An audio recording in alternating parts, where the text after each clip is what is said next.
Hello વિદ્યાર્થી મિત્રો, very good morning to all of you. Shri કન્યા પ્રાથમિક વિદ્યાલય કાલાવડ ઈ લર્નિંગ એપ્લિકેશનમાં આપ સૌનું હાર્દિક સ્વાગત છે. વિષય વિજ્ઞાન, ધોરણ 8, સેમિસ્ટર 2, ચેપ્ટર નંબર 10. ચેપ્ટરનું નામ શું છે તો કે તરુણાવસ્થા તરફ.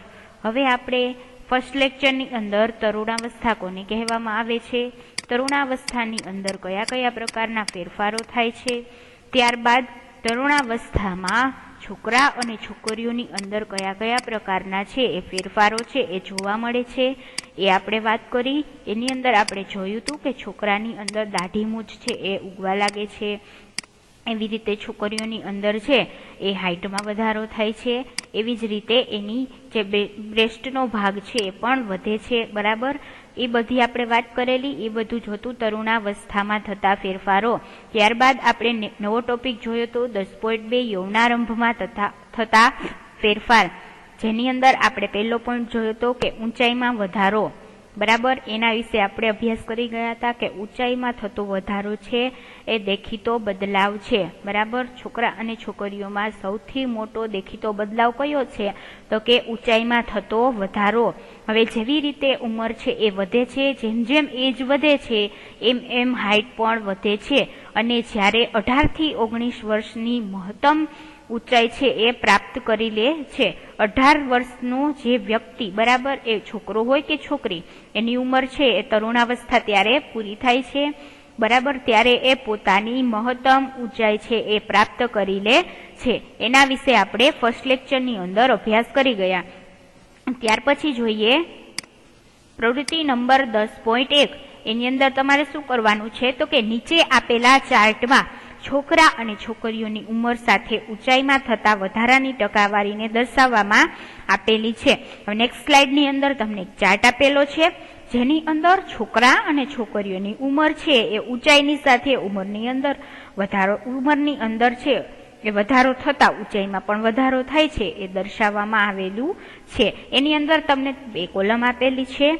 બરાબર, એમાં કોલમ 2 અને 3માં વ્યક્તિની ઊંચાઈને ટકાવારીમાં દર્શાવવામાં આવેલ છે. શેમાં તો કે ટકાવારીમાં, એટલે કે પર્સન્ટેજ કાઢીને તમને આપવામાં આવેલ છે, જે કોઈ નિશ્ચિત ઉંમરે પહોંચવાથી પ્રાપ્ત થાય છે. બરાબર, જે વ્યક્તિની ઊંચાઈની ટકાવારી છે એ કોઈ નિશ્ચિત ઉંમરે પહોંચવાથી એમને પ્રાપ્ત થાય છે. હવે ઉંમર છે એને કોલમ 1ની અંદર દર્શાવવામાં આવેલી છે, અને કોલમ 2 અને કોલમ 3ની અંદર છોકરા અને છોકરીની મહત્તમ ઊંચાઈ છે એની ટકાવારીને દર્શાવવામાં આવેલી છે. હવે ઉદાહરણ સ્વરૂપે એમાંથી આપણે એક ઉદાહરણ લઈએ કે 11 વર્ષની ઉંમરે એક છોકરો તેની પૂર્ણ ઊંચાઈના 81% ઊંચાઈ છે એ પ્રાપ્ત કરી લે છે.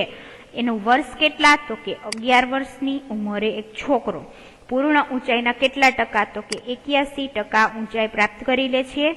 હવે જ્યારે એક છોકરી તેની પૂર્ણ ઊંચાઈના કેટલા તો કે 88% પ્રાપ્ત કરી લે છે.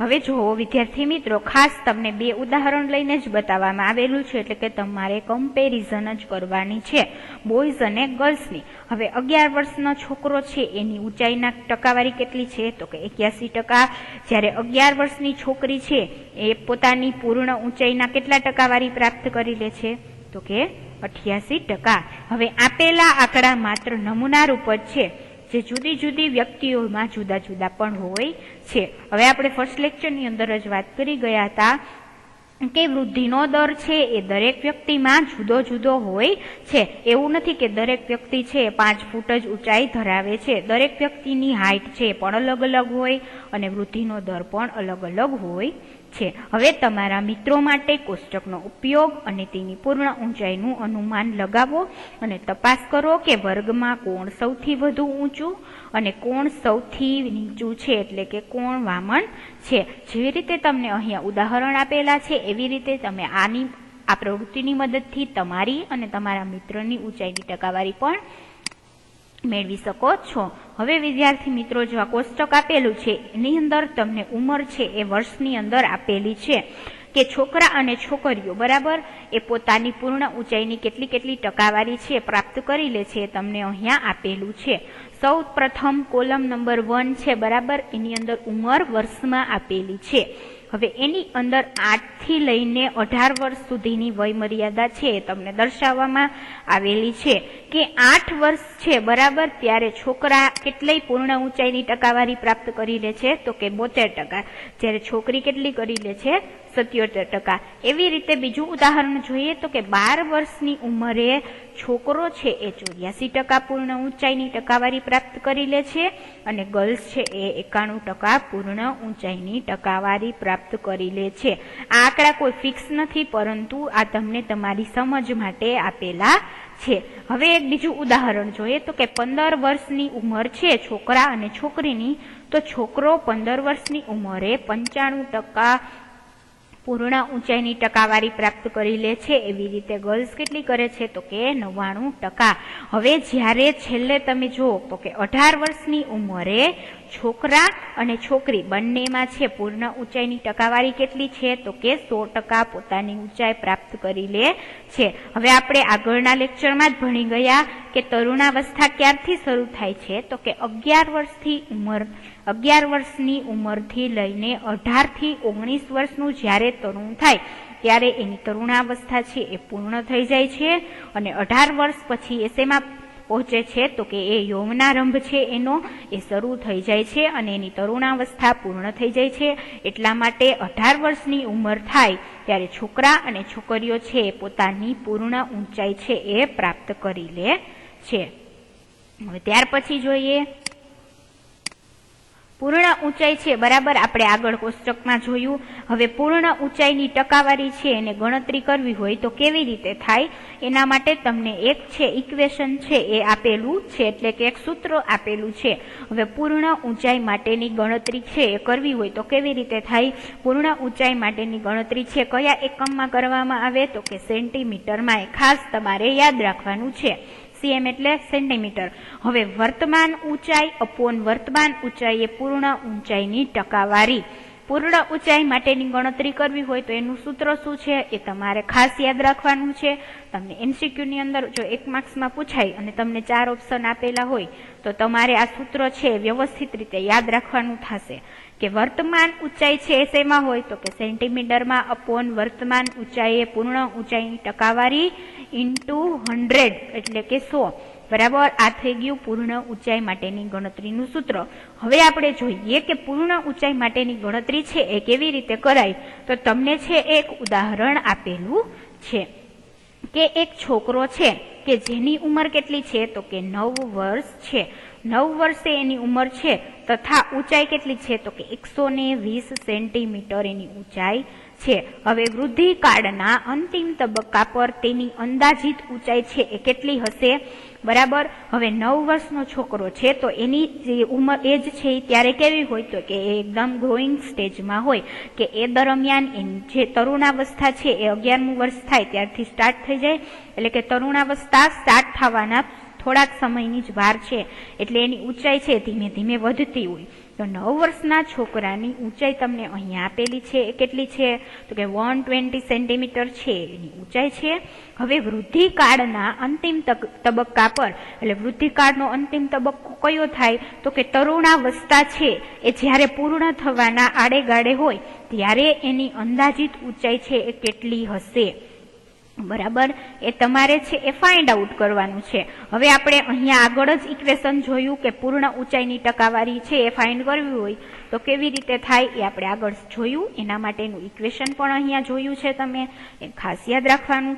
તો ચાલો આપણે એની અંદર જે આપણને વેલ્યુ આપેલી છે એ પ્લોટ કરી દઈએ એટલે આપણને છે આન્સર મળી જાય. તો કે વર્તમાન ઊંચાઈ છે એની કેટલી આપેલી છે, તમે જોયું કે અત્યારની છોકરાની હાલની ઊંચાઈ તમને કેટલી કીધી છે તો કે 120 સેન્ટીમીટર બરાબર.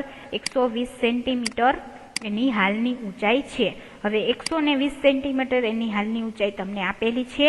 હવે ઈ જ્યારે તમે આગળના કોષ્ટકની અંદર જોશો તો ત્યારે એ પોતાની વર્તમાન ઊંચાઈ છે ત્યારે એની પૂર્ણ ઊંચાઈની ટકાવારી છે તમને કેટલી આપેલી છે એ તમે આગળના કોષ્ટકની મદદથી જોઈ શકો છો બરાબર. કે 9 વર્ષે જ્યારે છોકરો છે એ 9 વર્ષનો હોય બરાબર, ત્યારે એની વર્તમાન ઊંચાઈની પૂર્ણ ઊંચાઈની ટકાવારી કેટલી હશે તો કે 75%. તમે જોઈ શકો છો અહીંયા તમને આપેલા છે. આ જ વેલ્યુની મદદથી આપણે આ જે ઇક્વેશન છે એને સોલ્વ કરવાનું થશે, બરાબર. અહીંયા તમને બતાવેલું છે, મેં એની ઉપર રાઉન્ડ પર કરેલું છે કે 9 વર્ષની ઉંમરે પૂર્ણ ઊંચાઈની ટકાવારી છોકરાની અંદર 75% છે અને એની હાઈટ કેટલી છે તો કે 120 સેન્ટીમીટર અત્યારે છે. હવે અહીંયા જોયું 120 સેન્ટીમીટર છે એ મૂકી દેવાનું. એની નીચે જે વર્તમાન ઊંચાઈ પૂર્ણ ઊંચાઈની ટકાવારી કેટલી થશે તો કે 75%, જે આપણે આગળ ટેબલમાંથી જોઈને લખેલી છે એને ગુણ્યા 100, બરાબર. તમે કરશો એટલે તમને જવાબ કેટલો મળશે તો કે 160 સેન્ટીમીટર. એટલે કે જ્યારે છોકરો છે એ 18 વર્ષનો થશે ત્યારે એની ઉંમર છે એ કેટલી હશે અંદાજિત તો કે 160 સેન્ટીમીટર છે એની ઊંચાઈ થઈ ગઈ હશે. 120 છે એ 9 વર્ષની ઉંમરે હતી. હવે જ્યારે 18 વર્ષનો થશે ત્યારે એની ઊંચાઈ કેટલી થઈ ગઈ હશે તો કે 160 સેન્ટીમીટર થઈ ગઈ હશે. એટલે કે 40 સેન્ટીમીટર જેટલી ઊંચાઈ છે એટલા સમયગાળા 9 વર્ષની અંદર એની ઉંમરમાં વધારો થશે. આવી રીતે તમે કોષ્ટક છે આજે તમને વેલ્યુ આપેલી છે, બરાબર. અહીંયા અલગ અલગ વેલ્યુ તમને આપેલી છે કે 10 વર્ષની ઉંમર થાય ત્યારે એની છોકરીની ટકાવારી કેટલી છે પૂર્ણ ઊંચાઈની તો કે 84%. તો આવી રીતે આપણે જે એક ઉદાહરણ કર્યું એવી રીતે તમે આખું ટેબલ છે છોકરા અને છોકરીઓની ઉંમરને લઈને સોલ્વ કરી શકો, જે તમારે તમારી રફ બુકની અંદર છે સોલ્વ કરીને લખવાનું છે. હવે ત્યારબાદ આપણે નેક્સ્ટ પોઈન્ટ જોઈએ, પ્રવૃત્તિ નંબર 10.2. પ્રવૃત્તિ નંબર 10.1 આપણે કમ્પ્લીટ કરી લીધેલી. હવે આપણે જોઈએ પ્રવૃત્તિ નંબર 10.2. આની અંદર શું કરવાનું છે તો કે પ્રવૃત્તિ 10.1 માં આપેલી માહિતીનો ઉપયોગ કરીને તમારે એક આલેખ એટલે કે એક ગ્રાફ દોરવાનો છે. હવે ગ્રાફની અંદર શું કરવાનું છે, સૌ પ્રથમ તો આપણે ગ્રાફ છે એ દોરવો હોય તો એના માટે શું કરવાનું તો કે ગ્રાફ પેપર લેવાનું. હવે કોઈ પણ આપણે ગ્રાફ દોરીએ તો એની અંદર 2 અક્ષિસ હોય, એક એક્સ અક્ષિસ અને એક વાય અક્ષિસ. હવે તમારે છે તમને 2 વેલ્યુ આપેલી છે તો કે ઉંમર છે એને તમારે શેના ઉપર દર્શાવવાની છે તો કે એક્સ અક્ષ ઉપર, અને ઊંચાઈની વૃદ્ધિની ટકાવારીને તમારે શેના ઉપર દર્શાવવાની છે તો કે વાય અક્ષિસ ઉપર છે એને દર્શાવવાની છે. હવે તમારી ઉંમરને આલેખ પર વિશિષ્ટ સ્વરૂપે નિર્દેશિત કરો. તમે ઊંચાઈની જે ટકાવારીને પ્રાપ્ત કરી ચૂક્યા છો તેની જાણકારી મેળવો. તમે અંતે જે ઊંચાઈને પ્રાપ્ત કરી શકશો તેની ગણતરી કરો અને તમે તમારા આલેખની સરખામણી નીચે આપેલા આલેખ પર તમે કરી શકો છો. હવે આપણે છે વિદ્યાર્થી મિત્રો 10.1 જે પ્રવૃત્તિ કરેલી એના જ આપણે જે વેલ્યુ આપેલી છે એ લઈને આપણે જોઈએ તો કે બોયઝ વર્સિસ ગર્લ્સનો જે આપણે આલેખ દોરીએ તો વેલ્યુ જે મળે એના ઉપરથી આપણને ખબર પડે કે છોકરા અને છોકરીઓની અંદર છે ઊંચાઈની અંદર વધારો છે કેવી રીતે થાય છે, બરાબર. તો હવે તમે જોઈ શકો છો કે એક્સ અક્ષિસ ઉપર એજ ઇન યર્સ એટલે કે ઉંમર છે, બરાબર, એ તમને વર્ષની અંદર છે દર્શાવવામાં આવેલી છે કે 8 વર્ષ, 9 વર્ષ, 10 વર્ષ, ત્યાંથી લઈને આપણને કોષ્ટકની અંદર પણ 8 વર્ષથી શરૂ કરીને 18 વર્ષ સુધીના છોકરા અને છોકરીઓની ઉંમર છે બતાવવામાં આવેલી છે. અને એની શું છે તો કે હાઈટ, બરાબર, એટલે કે એની ઊંચાઈ છે એને આપણે શેમાં દર્શાવેલી છે તો કે સેન્ટીમીટરમાં. એ ક્યાંથી શરૂ થાય તો કે 65 થી લઈને 100 સુધીની છે, જેને આપણે અહીં વાય અક્ષિસ ઉપર દર્શાવેલી છે અને ઉંમર છે એને એક્સ અક્ષિસ ઉપર દર્શાવેલી છે. હવે બોયઝ છે એની સિમ્બોલ શું છે તો કે આ છે પિંક કલરની લાઈન વાળું છે. આ જે ગ્રાફ છે એ બોયઝની વેલ્યુ છે જે આપણને કોષ્ટકમાં આપેલી છે એના દ્વારા ગ્રાફ છે પ્લોટ કરી અને મળે એ અહીંયા દર્શાવવામાં આવેલું છે. અને જે આ બ્લુ કલર છે એ ગર્લ્સ માટે છે. આ બ્લુ કલરની જે લાઈન તમે જોઈ શકો છો એ ગર્લ્સની જે તમને ટેબલમાં વેલ્યુ આપેલી છે એ અહીંયા પ્લોટ કરીને ગ્રાફ છે દોરવામાં આવેલો છે. હવે આના ઉપરથી આપણે એવું કહી શકીએ કે 8 વર્ષની જ્યારે ઉંમર હોય છોકરાની, બરાબર, ત્યારે એની હાઈટ કેટલી હોય તો કે 70 અને 75 ની વચ્ચે 72 છે એની હાઈટ. તો અહીંયા તમારે ડોટ કરવાનું, બરાબર. એવી રીતે 9 વર્ષના છોકરાની ઉંમર 75 છે તો આપણે અહીંયા એને ડોટ કરી દેવાનું, બરાબર, પ્લોટ કરવાનું વેલ્યુ. ત્યારબાદ 10 વર્ષના છોકરાની ઉંમર છે એ 75 અને 80 ની વચ્ચે એટલે કે 78 છે તો આપણે એ વેલ્યુને અહીંયા પ્લોટ કરશું. એવી રીતે 18 વર્ષ સુધીની જે ઉંમર છે એ દર્શાવેલી છે એની ટકાવારીને તમારે લાઈનમાં દર્શાવતી જવાની અને અહીંયા છે હાઈટ જોતી જવાની. એ પ્રમાણે તમારે અહીંયા છે એ ગ્રાફને પ્લોટ કરવાનો. ત્યારબાદ એવી જ રીતે ગર્લ્સનું જોવાનું. ફોર એક્ઝામ્પલ 8 વર્ષની ઉંમરની જે છોકરી છે એની હાઇટ છે કેટલી છે તો કે 75 અને 80 ની વચ્ચે છે તો 78 હશે, બરાબર. એવી રીતે 9 વર્ષની જે છોકરી છે એની ઉંમર કેટલી છે તો કે 81 છે. એવી રીતે તમારે આ ગ્રાફને પણ પ્લોટ કરી દેવાનો. આના ઉપરથી તમને શું શીખવા મળેલું કે છોકરીઓની ઊંચાઈમાં વધારો છે એ છોકરાઓ કરતાં વધારે થાય છે અને એની વૃદ્ધિ છોકરાઓ કરતાં ઝડપથી થાય છે. અને આવું શા માટે તો આપણે ફર્સ્ટ લેક્ચરની અંદર જ જોઈ ગયા કે છોકરીઓની અંદર તરુણાવસ્થા એઝ કમ્પેર ટુ બોયઝ 1 થી 2 વર્ષ પહેલા જ સ્ટાર્ટ થઈ જાય છે અને છોકરા અને છોકરીઓ બંને 18 વર્ષની ઉંમર થાય એટલે પોતાની મહત્તમ ઊંચાઈ છે એ પ્રાપ્ત કરી લે છે. તો વિદ્યાર્થી મિત્રો, પ્રવૃત્તિ નંબર 10.1 છે એ તમને એક્ઝામની અંદર છે એ પૂછાઈ શકે. તમને ગ્રાફ આપેલો હોય તો તમારે વેલ્યુ છે ફાઇન્ડ આઉટ કરવાની થાય, બરાબર. એ વેલ્યુ તમે કેવી રીતે ફાઇન્ડ આઉટ કરી શકો એ તમને અહીંયા જે ઇક્વેશન આપેલું છે એના મદદથી તમે ફાઇન્ડ આઉટ છે એ વેલ્યુ તમે કરી શકશો. હવે ત્યાર પછી નેક્સ્ટ ટોપિક જોઈએ આપણે.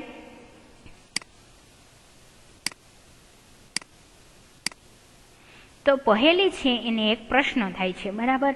આપણને ઘણા બધા પ્રશ્નો છે એ ઉદ્ભવતા હોય તો પહેલીને પણ એક પ્રશ્ન થાય કે હું ચિંતિત છું કે હું ઊંચી થઈ ગઈ છું પરંતુ શરીરની તુલનામાં મારો ચહેરો છે એ નાનો દેખાય છે.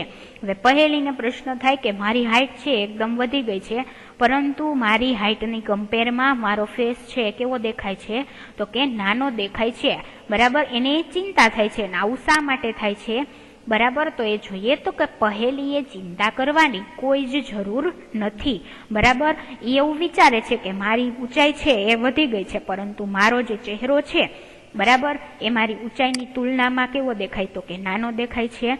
તો પહેલીએ ચિંતા કરવાની કોઈ જ જરૂર નથી કારણ કે શરીરના બધા અંગો સમાન દરે વૃદ્ધિ નથી કરી શકતા. ક્યારેક છે ક્યારેક તરુણોના હાથ અથવા પગ શરીરની અન્ય અંગોની સાપેક્ષે મોટા દેખાય છે પરંતુ બીજા અન્ય ભાગો છે પણ ઝડપથી વૃદ્ધિ કરીને શારીરિક પ્રમાણને સંતુલિત કરે છે. પરિણામે શરીર છે એ સુડોળ થઈ જાય છે. હવે જ્યારે આપણી વૃદ્ધિ થતી હોય ત્યારે આપણા હાથ અને પગ છે એકદમ લાંબા તમને ઘણી વખત લાગતા હોય કે મારા હાથ અને પગ છે એ તો વધી ગયા છે એટલે હું ઊંચો તો દેખાઉં છું પણ મારો ચહેરો છે એ નાનો લાગે છે. ઘણાને એવું લાગતું હોય, બરાબર. પરંતુ ધીમે ધીમે જેમ જેમ તમારી વૃદ્ધિ થતી જાય તેમ તેમ તમારું શરીર છે એના બધા જ અંગો વ્યવસ્થિત વિકાસ પામીને તમારું શરીર છે, બરાબર, એ એકદમ સુડોળ એટલે કે એકદમ વ્યવસ્થિત શેપમાં આવી જાય છે. એટલે તમારે છે એવી કોઈ જ ચિંતા કરવાની જરૂર નથી. તમે નોંધ્યું હશે કે કોઈ વ્યક્તિની ઊંચાઈ છે તેના પરિવારના કોઈકને કોઈ સભ્યો સાથે લગભગ સમાન હોય છે. હવે તમે તમારા પરિવાર અથવા તમારા કોઈ ફેમિલી મેમ્બર સિબલિંગ્સની જમે ઊંચાઈ છે એ જોઈ હોય. તમારી સિસ્ટર છે એની ઊંચાઈ તમારા કરતાં વધારે હોય, બરાબર, અને તમે છે થોડાક નાના હોય એના કરતાં તો તમારી સિસ્ટરની ઊંચાઈ છે તમારી મમ્મી અથવા પપ્પાની ઊંચાઈ છે એના જેટલી લગભગ સમાન હોય પણ શકે અને ન પણ હોય. ઘણી વખત છે તમારા ભાઈની ઊંચાઈ તમારા પપ્પાની ઊંચાઈ જેટલી હોઈ શકે. એવી રીતે અલગ અલગ વ્યક્તિની ઊંચાઈ છે એ કોઈને કોઈ સાથે ફેમિલી મેમ્બર સાથે મળતી હોય છે. તેનું કારણ શું છે તો કે તેનું કારણ એ છે કે ઊંચાઈ છે એ માતા પિતા દ્વારા પ્રાપ્ત જનીન પર આધાર રાખે છે. હવે વિદ્યાર્થી મિત્રો, સેમેસ્ટર 1 ની અંદર આપણે ચેપ્ટર નંબર 8 જોયું હતું કોષ રચના અને કાર્યો. એની અંદર આપણે કોષ વિશે ડિટેલમાં માહિતી મેળવી હતી. એની અંદર કોષની અંદર એક કોષ કેન્દ્ર છે આવેલું હોય છે જે કેવું હોય તો કે ગોળાકાર અને ઘટ હોય જેની અંદર ક્રોમોઝોમ, બરાબર, એટલે કે રંગસૂત્રો આવેલા હોય છે. એટલે કે એની અંદર જનીન છે જેનેટિક મટીરિયલ આવેલું હોય છે, જીન્સ, જેને આપણે જીન્સ તરીકે પણ ઓળખીએ છીએ, જે આપણને માતા પિતા દ્વારા પ્રાપ્ત થાય છે. એટલે આપણી હાઈટ છે એ અમુક અંશે છે આપણા માતા પિતા ઉપર પણ નિર્ભર રહે છે, બરાબર. આપણો ચહેરો છે એ પણ આપણે અને આપણી બહેન છે એ ઘણી વખત સેમ દેખાતા હોય અથવા તો તમે અને તમારા ભાઈનો જે ફેસ છે એ પણ સેમ લાગતો હોય. શા માટે? કારણ કે જેનેટિક ચેન્જીસના લીધે છે આવું બધું જોવા મળતું હોય. પરંતુ વૃદ્ધિના આ વર્ષોમાં ઊંચી પ્રકારનો સંતુલિત આહાર છે એ આવશ્યક છે. હવે જ્યારે તમારી વૃદ્ધિ થતી હોય એટલે કે તમે ગ્રોઈંગ સ્ટેજમાં હોય ત્યારે તમારે બેલેન્સ ડાયટ લેવું પણ અત્યંત આવશ્યક છે, કારણ કે સંતુલિત આહાર જો તમે લો તો તમને અલગ અલગ પ્રકારના પોષક દ્રવ્યો છે, for example protein, vitamins, carbohydrates, એ બધું તમને પ્રોપર પ્રમાણમાં મળે તો તમારી વૃદ્ધિ છે એ સરખી થાય છે. હવે તે હાડકાઓ, સ્નાયુઓ તેમજ શરીરના અન્ય ભાગોની યોગ્ય રીતે વૃદ્ધિ કરવા માટે પર્યાપ્ત પોષણ પૂરું પાડવામાં મદદ કરે છે. તમે તરુણની પોષણ આવશ્યકતાઓના વિષયમાં આ પ્રકરણમાં આગળ છે એ અભ્યાસ કરશો. હવે જ્યારે તમારી વૃદ્ધિ થતી હોય ત્યારે તમારે સંતુલિત આહાર લેવો અત્યંત આવશ્યક છે, કારણ કે સંતુલિત આહારની અંદર તમે છે ફોર એક્ઝામ્પલ રાઈસ લેતા હોય અથવા તો કોઈ પણ પ્રકારના સિરિયલ્સ અથવા તો પલ્સીસ લેતા હોય ડાયટની અંદર કે જેની અંદર છે પ્રોટીન મળતું હોય તમને, બરાબર, કઠોળ લેતા હોય તો એમાંથી તમને પ્રોટીન મળે, બરાબર, એવી રીતે અલગ અલગ પ્રકારની દાળમાંથી પણ તમને પ્રોટીન મળે, રોટલીમાંથી કાર્બોહાઈડ્રેટ્સ મળે, ફ્રૂટમાંથી વાઇટામિન્સ મળે, બરાબર, એવી રીતે ગ્રીન વેજીટેબલ્સ છે એમાંથી આયર્ન મળે. તો અલગ અલગ પ્રકારના જે આપણું ફૂડ છે એમાંથી અલગ અલગ આપણને આવશ્યક પ્રોટીન ને બધું મળતું હોય છે. એટલા માટે તરુણોએ શું લેવું જોઈએ તો કે સંતુલિત આહાર લેવો જોઈએ, જેના વિશે તમે આગળના લેક્ચરની અંદર અભ્યાસ કરશો કે કયા કયા પ્રકારનો આહાર લેવાથી આપણા હાડકાઓ, સ્નાયુઓ તેમજ શરીરના અન્ય ભાગો છે એ યોગ્ય રીતે વૃદ્ધિ પામે છે, અને તરુણોને કયા કયા પ્રકારની પોષણ ક્ષમતા છે જે કે પોષણયુક્ત આહાર લેવો જોઈએ તેનો પણ તમને આ ચેપ્ટરની અંદર અભ્યાસ કરવા મળશે. ત્યાર પછીનો આપણો નેક્સ્ટ ટોપિક છે એ આપણે નેક્સ્ટ લેક્ચરની અંદર જોશું. Thank you so much.